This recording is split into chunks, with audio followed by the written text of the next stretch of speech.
listen to music, really listen, beyond just I like this. Well, what is it about this that you like? What is it about that bass line that moves you?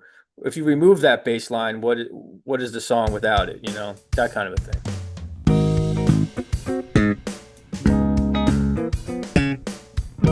Hi, and welcome to ForBassPlayersOnly.com. I'm John Liebman, and I help people over 50 who want to learn to play bass and finally have some fun with it.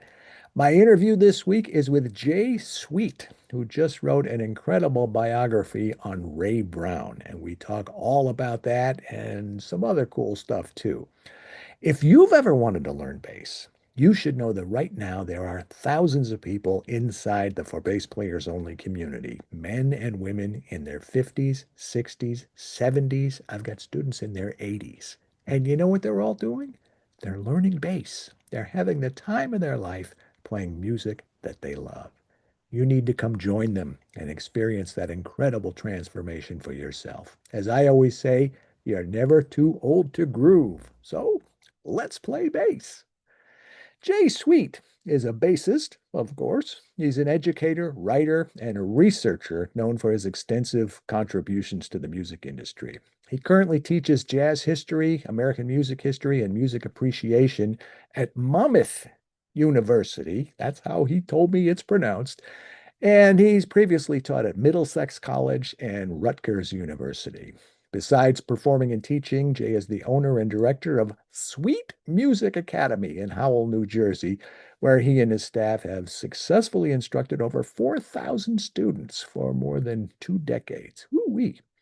As a writer, Jay is the contributing editor of Jersey Jazz Magazine. He's written several articles and reviews for Oxford University Press, the annual Jazz Review, Hal Leonard, know them very well, and Downbeat. He's also authored books, including the world's first official biography about jazz bass legend Ray Brown, published this year, 2025. Jay's popular podcasts, 30 Albums for 30 Years, 1964 to 1994, and the Jazz Reel Book contribute to his widespread influence in the music industry. Here is my interview with Jay Sweet. Enjoy. Hello, Jay. Welcome to For Bass Players Only. So great to have you. Oh, thanks for having me. It's good to be here. I was very excited to learn about this book that you wrote, Ray Brown, His Life and Music. And I would have done the interview a little bit sooner, but I wanted to read the book so I can speak, intelligently about it.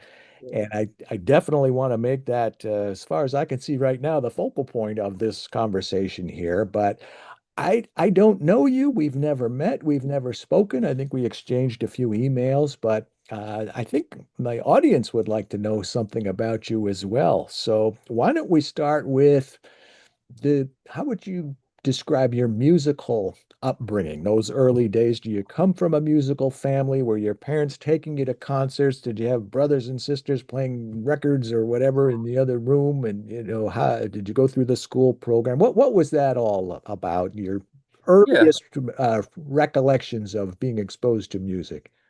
sure. I mean, my parents were not particularly musical. My father had a big acoustic guitar in the basement, and he knew like three songs. So I would pick up his guitar and kind of mess with it. Grew up, during the sort of the early days of, well, a little bit later, but MTV was kind of becoming a thing in my formative years. But really, I had an interest in this guitar. I started to play it. They provided me with lessons pretty early on. I'd say 6 or 7 years old. Guitar was my first instrument. Um, and they had, their musical tastes were not necessarily mine, but, besides music, and they had a few records and, music in the car kind of thing. And yeah, so I started to take those guitar lessons and, going into, wanting to play like Eddie Van Halen once he became the thing, realized that that was not going to happen. There was another guitarist who was a stronger guitarist than me in the town. And he said, "Hey man, why don't you play the bass?" So I said, "All right, I'll try that." So I started to play the bass, and by like 14, I was playing gigs throughout the New Jersey shore. Still played guitar, but bass became a little bit more my focal point. And moving, I don't know how far you want me to go with it, but moving into high school, it was I was also into sports, and they said if you want to be involved with the music program, I was interested in playing jazz, in the jazz band. But they said the only way you could do that is if you play in the marching band. But we know you run track and play soccer. We can't. And I said, well, is there a workaround? And they said, well, there's a string orchestra, and we know you play electric bass. No one plays the upright bass, so we have this thing sitting here collecting dust. Will you try that? And then I did, and that became my instrument of choice for moving forward.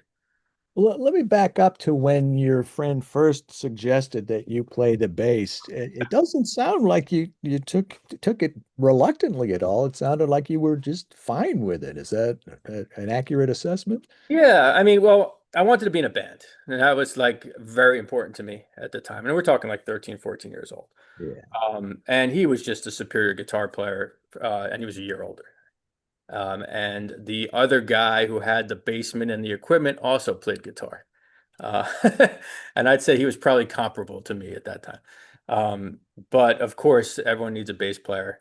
And so I wasn't reluctant to do it. I actually saw that there would be a more opportunity, perhaps, if I did pick up this instrument. So yeah, I was kind of into it. I don't have to tell you that your story is not very unusual about how you first picked up the bass. Yeah, actually, it's very similar to Ray Brown's story in many ways, and most of the bass players I interview. Yeah, For real. I've interviewed over 900 bass players, and Oh, okay. that story is very, that's my story. I wanted to play guitar. My brother had a band, and we used to play around the Midwest and the East and West coasts and stuff like that. So my choice was I could play guitar and not be in the band, or I could play bass and be in the band. So that's my story too. Well, what about once you first discovered the instrument, did you start listening to music differently? Did you pick out bass players? Did you have any bass player influences? Yeah, that's interesting. So at first, I really actually struggled to even hear the bass because I was just so focused on guitar, and of course, drums are very easy to hear. But it was John Paul Jones was one of my earlier influences for sure. His bass lines were clear; you could pick them out. Paul McCartney, again, another guy, very much rock and classic rock at the time. I loved Cream. Jack That Bruce was great. John Entwistle was another guy I was interested in. And then, once I learned about Geddy Lee, and then it started to become some of the prog rock guys, Chris Squire. Chris Squire for sure. And then once I moved into jazz, it was first the electric guys, Marcus Miller, Jaco Pastorius, guys like that. Well, so when you were in college, did you major in music or did you just kind of dabble in it or what was that like? Oh yeah, very much so. So I went to Berklee College of Music. Oh, Yeah, as an upright bass player, excuse me, around what years? 1990 to 1994. Okay. So No, I apologize. 94 to 98. My fault. Bruce Gertz, Rich Appleman, Yes, and yes, yes. Bruce Gertz, I had some classes with him. Rich Appleman. Whit Brown was one of my primary teachers. The person who introduced me to to the music of Ray Brown. And also John Lockwood was a teacher of mine who I really respected. was Danny Moe there at the time, or he may have just, Uh, just, I think as I was leaving, he was coming in. I just interviewed Mike Pope about 2 hours ago. Oh, okay. Mhm. He's over at Berkeley now. We were talking about. I've got almost all the faculty members interviewed for Yeah. Bass Players Only. It's such a great cadre of people. Steve Bailey. I went to school with Steve down at University of Miami. Oh, okay. Yeah. Monster player. Yeah. Okay, so you had your head into obviously if you went to Berkeley, you wanted to have a career in music, right? Oh, no doubt. I mean, it was always music. I had a guitar teacher who went to Berkeley, and I was just always I was always I just wanted to go there just because he went there, I think. And then I loved the idea of going to. I was born in Massachusetts, but grew up in New Jersey. So I was always fascinated with Boston and Massachusetts as well. And yeah, I mean, so it was rock bands. I was playing in a pretty successful local rock band. And I had to make a decision if I wanted to continue to go that path. It was like a grunge type band, and or if I wanted to really pursue music. And I was very serious about it. I was playing mostly orchestral stuff, but also in the high school jazz band and all shore jazz band and regents and everything. So it was Berkeley. I knew I wanted to go to Berkeley. That was like the one school I was interested in.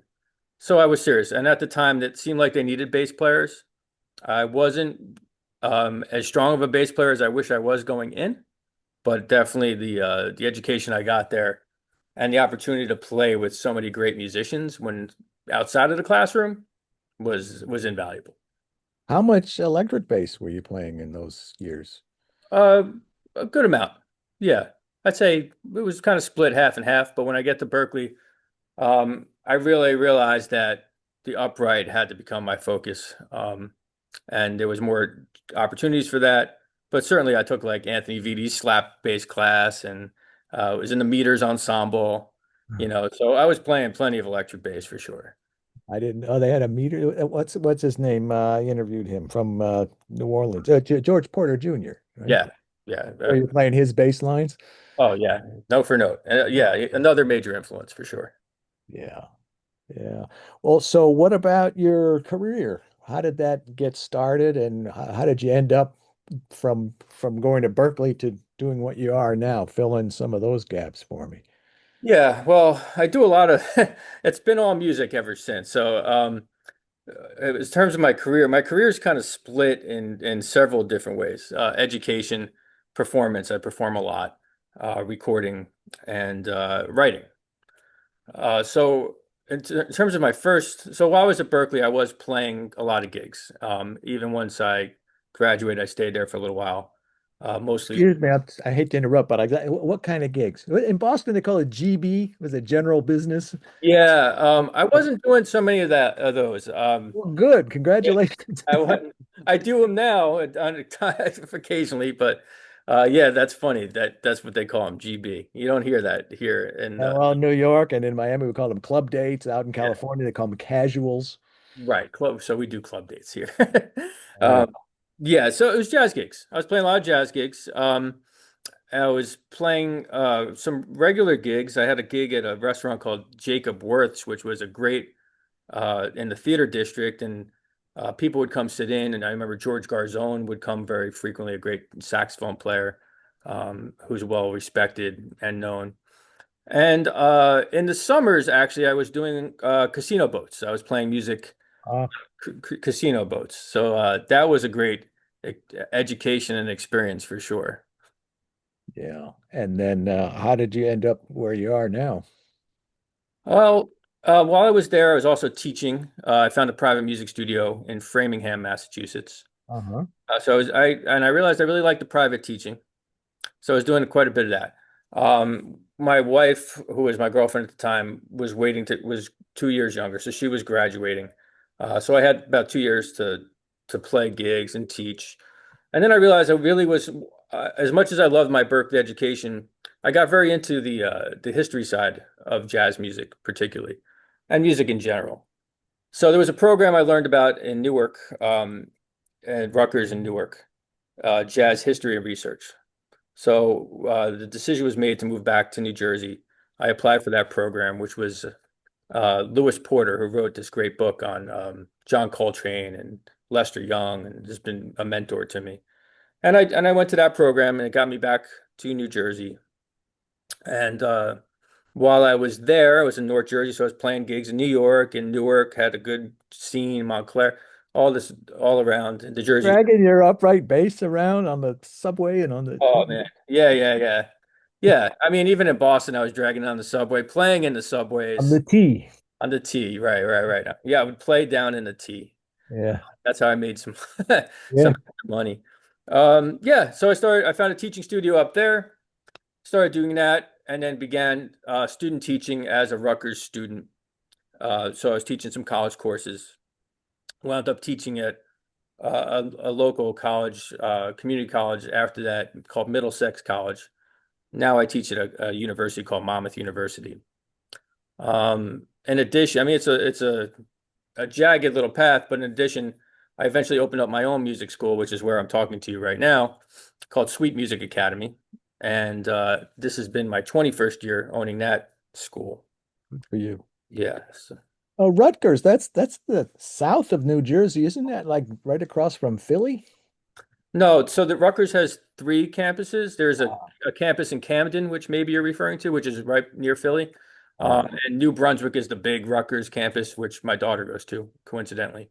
I Um, and Newark, New Jersey was the campus I went to. And Newark houses, and not a lot of people know this, one of the biggest jazz libraries in the world. really. Yeah, so every periodical, every LP at the time, this is before, of course, Spotify and Yeah. even Google and all that. So if it was like a heaven for me. I walk in, it's just every record. I'm looking at Lester Young's horn, Ben Webster's horn. They have Charlie Parker's music. So I spent a lot of time just in there researching. I'll have to drag my wife there someday. Yeah, it's incredible. Wow. Well, I thoroughly enjoyed your book, Ray Brown, His Life and Music. And as far as anybody knows, there's really no definitive biography of Ray Brown, or there wasn't until now. Mhm. And I want to give you my take on it.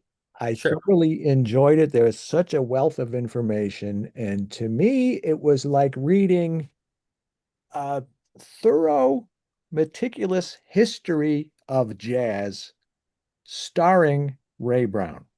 Good. Is that a fair assessment? Yeah, I'm glad you picked up on that. Yes, very much so. And that was the intention, right? Ray Brown is such an interesting figure and a kind of a difficult figure to write about because number one, he's so prolific and you know, but besides that, he didn't have like a tragic arc like a lot of musicians that get written about. We mentioned Jocko or Charlie Parker, these people who really had struggles. He had a pretty consistent type life, so I had to figure out a way to kind of make it interesting for the reader. And it is very detailed and there's a lot of information there. Um, Yes. and because there's not a definitive biography, I really wanted to really focus on his career, but also through the trajectory of jazz from really the bebop era to, I guess, more the modern era. And he had his hands in all of it. So that was the intent. I learned a tremendous amount reading the book. I've always known who Norman Granz was, but I had no idea how much he did. I always knew that Ray played with Oscar Peterson, but I didn't realize how much they did as just a duo. I Yeah. always knew that Herb Ellis was part of the trio, but I didn't realize, I thought that was very short-lived. When I think of the Oscar Peterson trio, I always thought of Oscar and Ray and Ed Thigpen. So I learned an awful lot there. And then I'm reading, I said, oh, I forgot Ray was married to Ella Fitzgerald.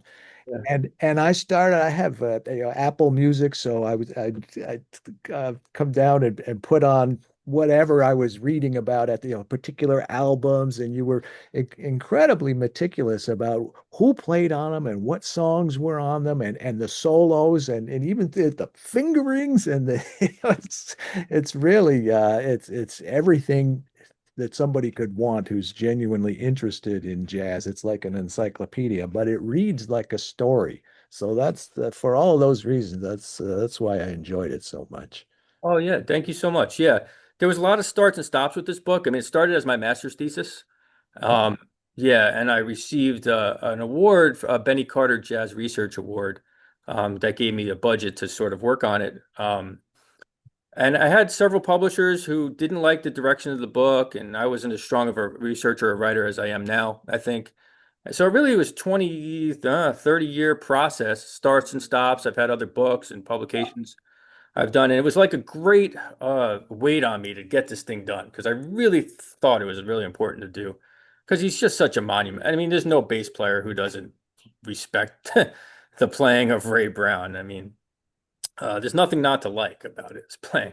But it was, it was very difficult to do this. And then Alan Shipton, who is a very well-respected jazz writer, I'm sure you may know, also a bass player. He was the editor. for this, and boy, did he! And he's a very bright guy. I think a Yale graduate or Oxford, excuse me, Oxford grad, I think. And he really pushed me to be as detailed as possible and to be as accurate as possible. And and at times it was almost contentious, but uh, Almost. yeah, but we got there, and I'm glad that he did that because I really feel confident that the information in this book is the right is accurate and really portrays who Ray Brown was as a musician, but as much as I could as a person as well. You know what else got my attention? This several times it happened. It wasn't that prevalent or that prominent, but you were not afraid to give your opinion on certain albums or certain ensembles or certain recordings, which I kind of liked. It's not like this stodgy research. It's a guy who read about it and knows about it and talks about it and gave you his take on it. So I liked that as well.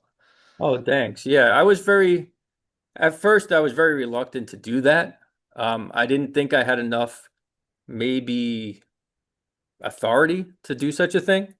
But you know what? When you record almost 3,000 records, they're not all going to be great. Mhm. Um, some that I think are great weren't necessarily his biggest records. And I do encourage everyone to formulate their own opinion on these things. My opinion is just my opinion. And but it's nice that you said that because, most of the reviews have been positive, but there have been some where they've wanted almost more of a almost it seems like a more tabloidy kind of a story. And that's Mm. just not who this guy was. And I was waiting to see. I wasn't shocked by it, but that he played some electric bass too, because I never hear of anything where he played electric. I actually think Niels Henning Ørsted Pedersen played some electric bass on a recording with Oscar one time, which also really surprised me because he's like my all-time favorite upright player. But I, Ray Brown, from the book, he also struck me as a businessman and as a kind of a very diplomatic guy. Uh, Maybe not 100% of the time, but that's those are some of the other things that surprised me and that I really liked about the book. Oh yeah, yeah. I mean, his business sense was incredible. I mean, people don't realize he was Oscar. I'm sorry, he was Quincy Jones's manager. He I didn't. organized, yeah, jazz festivals. Diana Krall's manager, managed Milt Jackson's career. This guy had such foresight. He could see the trends in jazz and the trends in the music business. And then you mentioned the electric bass. Like once, 1965, he leaves Oscar Peterson, goes to Los Angeles to become a studio musician. Kind of, he's not mentioned as part of the Wrecking Crew, but he really was like on the outskirts of that. If you need an upright bass player in the mid 1960s into the 1975, perhaps on a record, he was the guy, but also played electric, and he was quite good at it. Um, didn't love it. It doesn't seem. I think it was almost out of necessity because that's where the music was going. And when I interviewed Ron Carter and other Buster Williams and Rufus Reed and others through my podcast, they all sort of said the same thing. The electric bass was like it was a tool that you had to have, almost like a carpenter needs certain tools to get the job done, and he did it. Yeah, what John B. Williams was telling me in one of my interviews, he was playing for the Tonight Show, like but before Johnny Carson. Skitch Henderson was the Oh, band yeah. leader. And who was he? What was he talking about? No, maybe it was Horace Silver. I don't know. Somebody wanted him to play electric bass, and he was reluctant. And I don't even remember who he was talking about, but they said, well, all right, well, that's cool. If you don't want to do it, I'll get somebody else. And he said, no, no, no, I'll do it. I'll do it. No, definitely. You know what else was in the back of my mind? I gotta say, only a bass player would have this thought. But you said, and then they did this tour, and then they went to California, and then they went to Europe, and then they went here. And the whole time in the back of my mind, I'm thinking he's got to drag that bass everywhere he goes, or somebody's got to be doing. Who thinks about that stuff? To transport the, what it's like to transport a I bass. do. I've had to do it, and it's not easy. And I mean, now it's impossible. You can't. But I remember having to bring the bass on an airplane, and you have to buy a seat for it and have it upside down, and In there. yeah, I mean it's not it's Well, stressful. I went in 1990 to the ISB convention, International Society of Bassists in New York. And I had Rufus Reed's book, the Evolving Bassist. So Mhm. he's got the picture, put it upside down. Well, that book was already old by 1990, and I couldn't get, I had to buy another seat for it. And I think there was one time my bass flew in first class, but I had to sit coach or something like that. But what I remember, and my family still kids me about it, I got two meals because I bought two So tickets. funny. That's exactly this. I was going to tell you the same thing. And Rufus Reed's book is I took a photocopy of that page, and because I knew they were going to give me a hard time, and I said, "Look, it could be done." And and then several years ago, I interviewed Rufus Reed, and the first thing I said to him, I said, "I not only do I have to thank you for your music, but you showing me how to put the upright bass in an airplane was like one of the most invaluable things you could have done." Yeah. I had a different conversation with them. It doesn't work. There's Yeah, no room. There's I know. Yeah, they were hesitant for sure, but I did get two meals, like you said. no. Wonderful. What else about the book would you like people to know? Man, I mean, if you're interested in just music in general, it's really it shows the timeline of music, particularly jazz, but Ray Brown was not only a jazz musician. I mean, he's on albums with Linda Ronstadt. He did some things on the Doors. He was all over the place. A lot of studio work, as I mentioned, film work. Um, yeah, it's just it's looking at somebody's life through some of the greatest eras of popular music, and particularly jazz music, the heyday of jazz from the bebop era on. And he was just a fascinating guy, a guy who like not only has inspired me musically, and I had the great pleasure of speaking to him briefly on a couple occasions. Wonderful. But a guy whose business sense, as someone who owns a business in music, um, an ability to be almost this chameleon and gain respect and garner respect really inspires me. And I think if you read it, you would be inspired as well. I mean, he was just a singular figure, and I can't think of anyone really who, yes, bass playing wise, you can look to Ron Carter, who has the claim of being the most recorded bass player. Not Jazz bass player, upright bass player. Yeah, yes, jazz upright bass player. However, I think it's quite possible that maybe Ray is, if he's not first, he's close second. People don't think of the fact that he was on so many movie scores, playing on the Merv Griffin show, the Steve Allen show, things like that. I mean, it's impossible to have lived during the time in which he lived and not have heard him play bass on Yeah. something. Yeah. I am privileged to have seen him one time at was it the Blue Note? I forgot. It was one of the clubs in New York, and I was doing some gigs there. I lived in Miami, but we were doing some shows in New York, and I'd always 48th Street is where we used to go. 48th Street in New York with just one music store after another, and now I think they're all maybe all but one maybe. I think Rudy's is still there, but that may not even be. I think they moved. I But think, uh, yeah. but Mickey Roker was playing with him, and you talk about him a lot in the book. Mhm. And I'm just so glad I saw it. It was a little different than what I expected because there's hey Ray Brown with his trio, his chord, whatever it was, and there was an old guy singer. He says, "What good is sitting alone in the room?" And I'm like, "What are we doing here?" But that life is a holiday. But, Yeah, but yeah, sure. you know what stands out in my mind from that gig? Ray did some triplet passages just up the bass. I don't know why this is one thing that really stands out. He was like,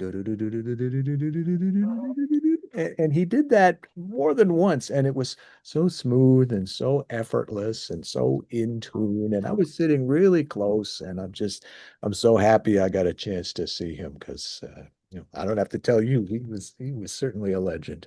Yeah, an incredible. I mean, there are people who have come along like Niels Henning, Orson Peterson. In fact, there's a recording of them, two of them Yep. playing against each other in a way with Oscar Peterson, which is great. Yes.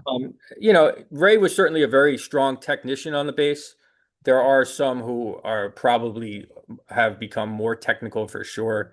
Um, but he really, bridged that gap from like a Jimmy Blanton, who was like considered maybe the first great bass soloist, and Oscar Pettiford, who was both his major influences, moving into like a Scott LaFaro and Niels Henning, Orson Peterson, and others.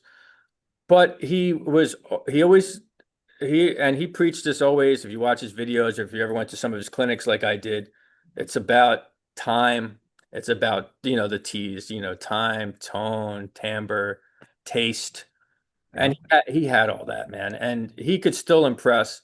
But as a musician trying to learn how to play the bass, he was the perfect figure for me because it didn't seem so unachievable, the things that he was doing. Now, as you try to play them, you realize some of them are kind of are.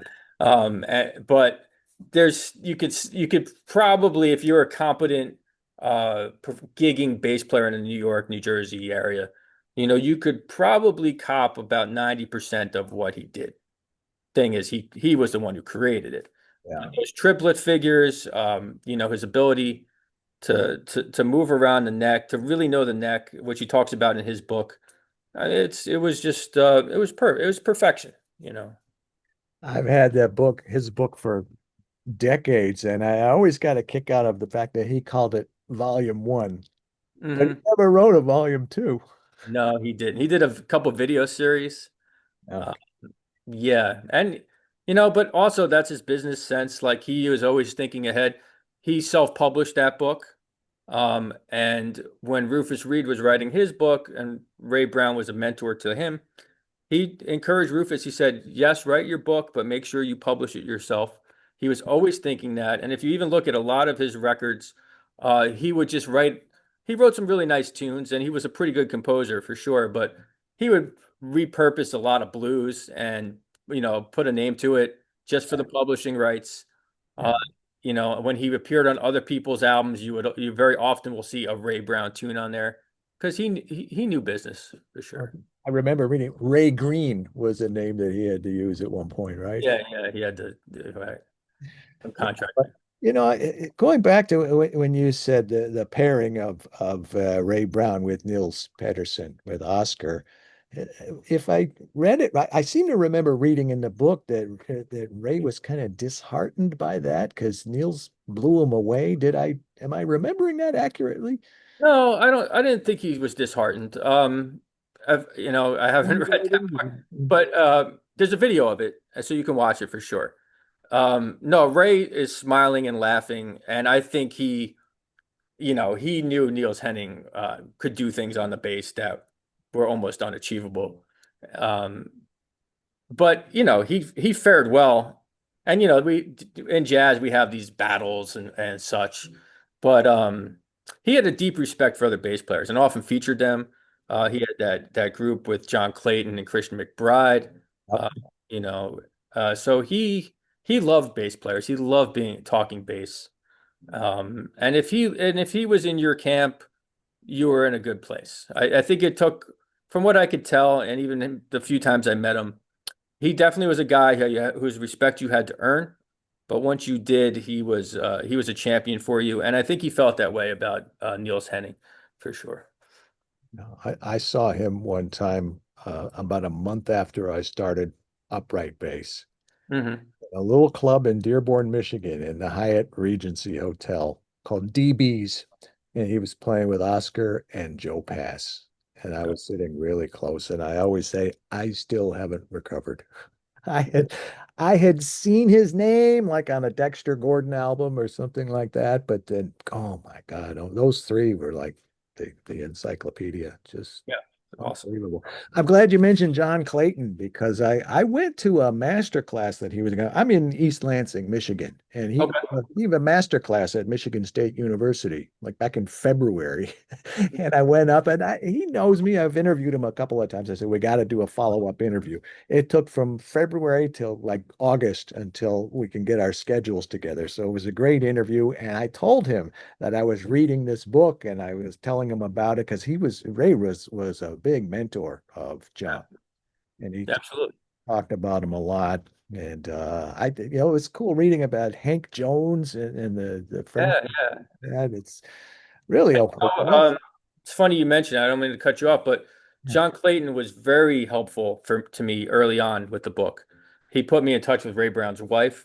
Um, he helped me to get in touch with Benny Green.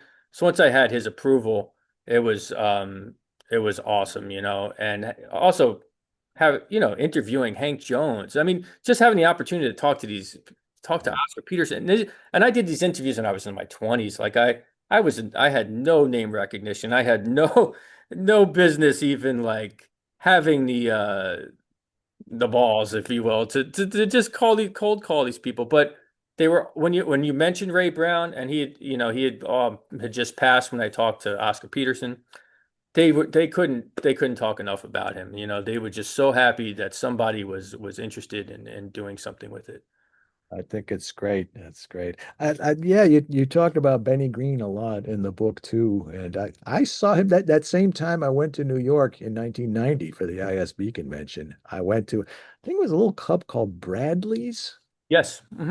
It was Bradley. either that one or it was some. I know I was there at one point, but I saw him with I think it was Santi Debriani.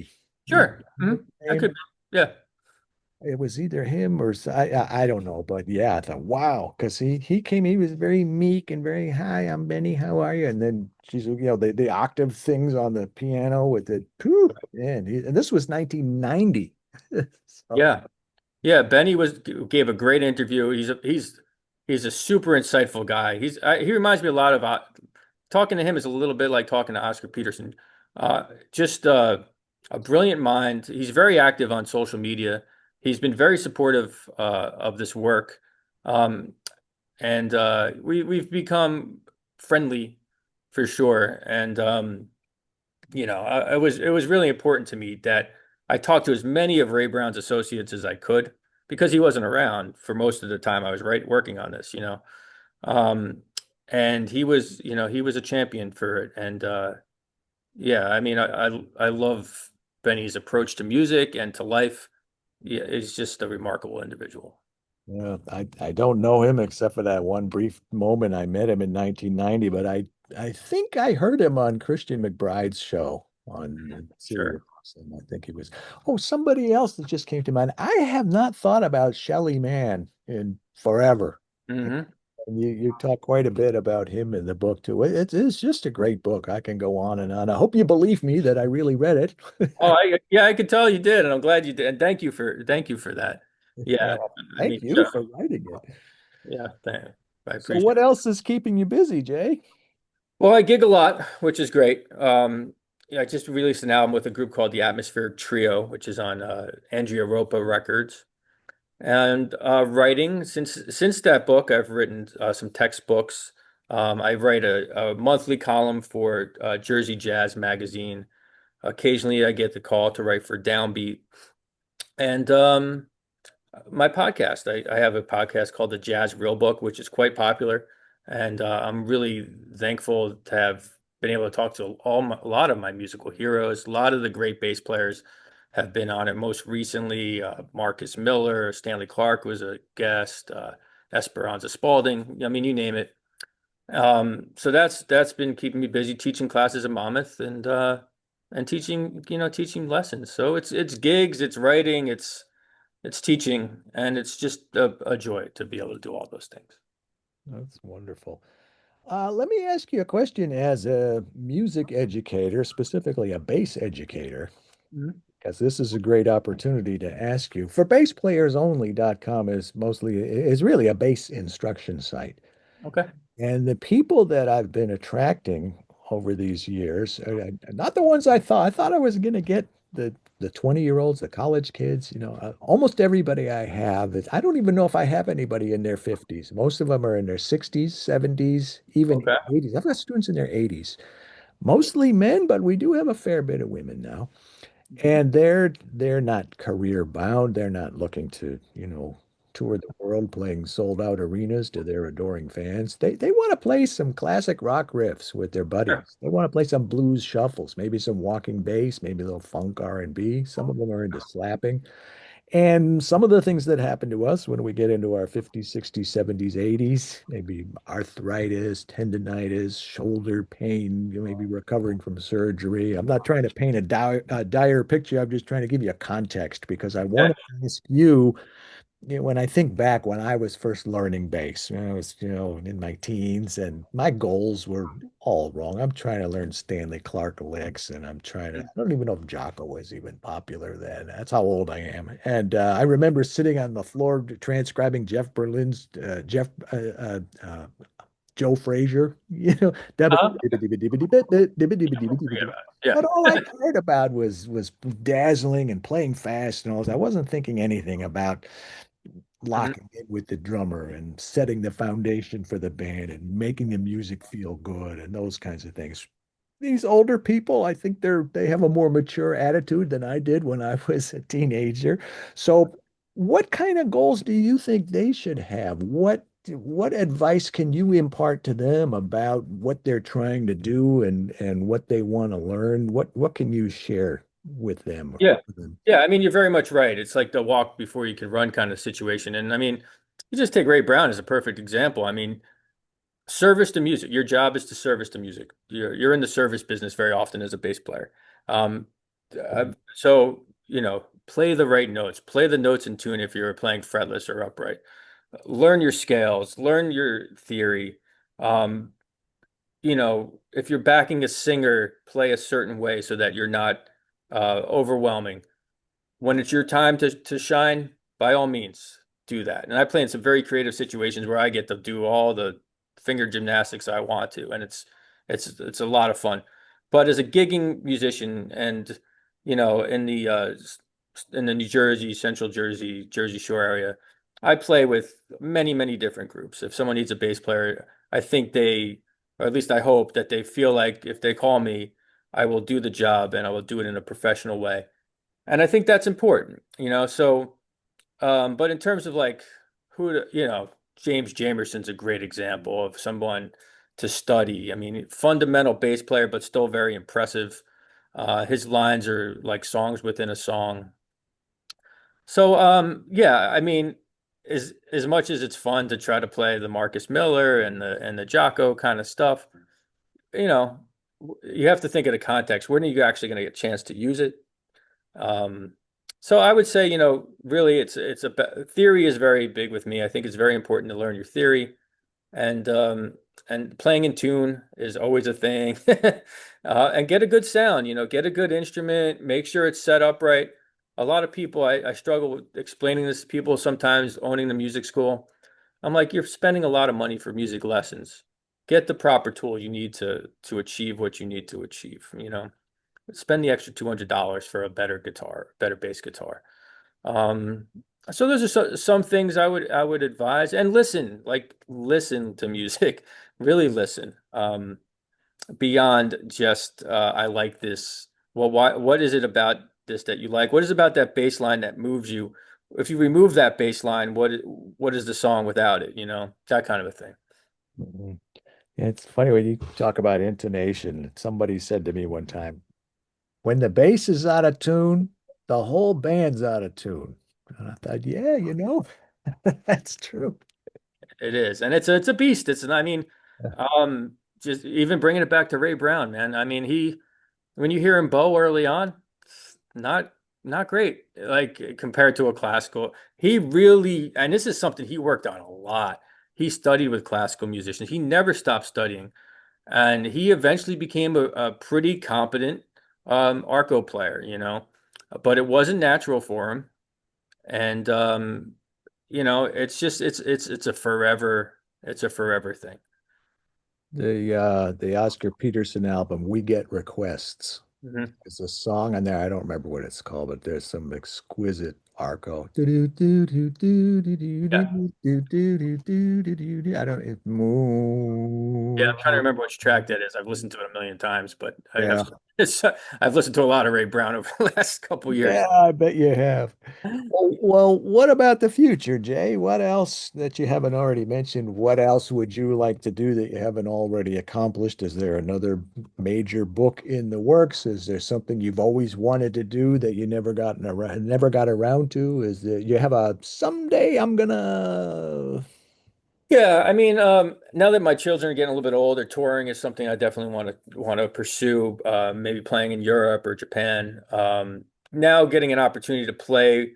I'm fortunate enough that I get invited sometimes to play with some of the subjects I interview, and and it's just a time thing. It's like even though I live an hour and 20 minutes from New York, it's a hassle to get in. It's expensive. I don't know. So really being able to lock in with some of the more New York musicians, maybe some of the bigger name musicians who have been kind enough to invite me to play.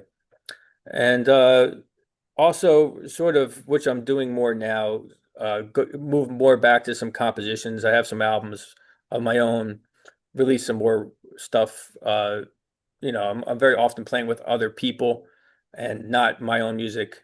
I'd like to continue that, but really just more of the same. I'm really having a blast. I mean, I run a couple jazz jam sessions. I'm playing all the time. I'm with great musicians and great people, and yeah, just keep doing it, man. Keep playing those low notes. yeah. Well, obviously you enjoy what you do. Yeah. Hour and 20 minutes from New York. So what's that, like a half a mile? It's not, it's really only about 40, 35 miles or something. But yeah, I live by the Jersey Shore in a town called Howell, which is about 15, 20 minutes from the beach. And a lot of my work is in, for those of you who are familiar, Asbury Park, Red Bank, that area. It's become a very lucrative area for music. And believe it or not, New Jersey has like probably the best cover bands, I think, in the world. I mean, we have some great cover bands. And so filling in there, I do play some weddings from time to time, doing less and less of that. Fortunately, I've been able to play more of the jazz music, which is really what I love. Soul, funk, jazz, uh, R&B, blues, the more roots-based music. Well, when I hear Asbury Park, I think of Springsteen, and when I hear Red Bank, I think of Count Basie. You're absolutely right. I mean, Springsteen grew up a town away. He grew up about 15 minutes from where I'm talking to you right now. He looms large, and he is always around. I mean, you will have a chance meeting with him if you live in this area. And the college that I teach at, Monmouth University, is where he not only rehearses, but they just opened up a center, Bruce Springsteen Center, for all his archives, and a multi-million dollar facility for to support American music, which I think is phenomenal. Beautiful. Yeah, and Count Basie, we have the Count Basie Center. We play every year. There's a Count Basie festival. Been fortunate enough to play that on occasion. And yeah, they're just two very cool towns. Yeah. I was going to ask you something, but I forgot what it was. Well, next time I'll ask you. I do have one more question for you. If you could imagine, what would you be if you were not a bass player? Something outside of music. Outside of music. Well, I think it would probably have to do something with journalism or history, because that's Hmm. or or something with nature. I really have a real affection for nature and the ocean. So maybe something with that. But I can't even imagine not doing what I do. Yeah, it's easy to understand. Well, this is awesome. The book again is called Ray Brown, His Life and Music. Jay Sweet, thank you for being on our show. It's great to have you in the For Bass Players Only community. Oh, absolutely. And thanks for having me, and thanks for reading the book. I really appreciate it. Yeah, thanks for writing the book. It's awesome. Highly recommended. Oh, thanks so much. Wealth of information and a good read. Great. Thanks, my friend. All right. Thank you. What a great interview. We talked about some really interesting stuff, and I hope you enjoyed watching it as much as I enjoyed talking with him. The book, again, Ray Brown, His Life and Music by Jay Sweet. A History of Jazz starring Ray Brown is my take on it. And he seemed to be okay with that. If you've ever wanted to learn bass, you should know that right now there are thousands of people inside the For Bass Players Only community, men and women in their 50s, 60s, 70s, even 80s. And you know what they're doing? They're learning bass. They're having the time of their life playing music that they love. You need to come join them and experience that incredible transformation for yourself. As I always say, you're never too old to groove. I'll see you right back here next week, same time, same place, with another bass player interview right here at ForBassPlayersOnly.com. In the meantime, I'm John Liebman. Let's play bass.